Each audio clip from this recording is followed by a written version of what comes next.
Tá sé antáchtcha se bh tarlú na ceantar dúchas, Tá sé tíocha trí blion ó tháinig se bhhailinn seo tar éis treidir chríomh damda ag an láthir céanna agus bhí ceú mórthó.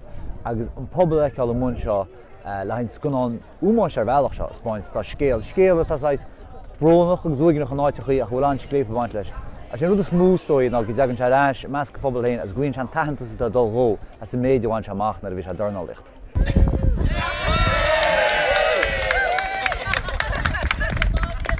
Ó bhí mis le dó chuil me caiint Seán Mannion tá clúgus cáir fan na mblianta sul rugú mise agus faoiad hir hall tá eiscéal chuide scálam agus leúna débé muintir fáil timppla da an solthainte sin. Tá sé sér me go dtí 9 sa ceanna ag seán bhile an cruinú agus a slóbar a daine a bhí stin sin a nacht bhí se th bar. Bhí nu a troia má méidir buhfuir bharbacht agus tá éna mar John ó bhí se goil agus scoil.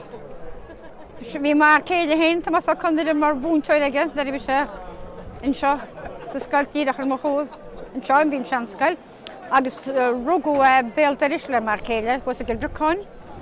Bhí éna mar ó bhí se bhí nepí sé tá mámara.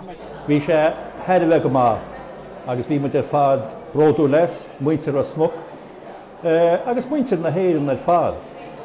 Cheap me agus is fíre gur fearr misniú amach samach a bhí in John Mannion, Seán O'Mahony. A ceapan freisin gur drám an visniúil an drám a rinne an scumáin seo.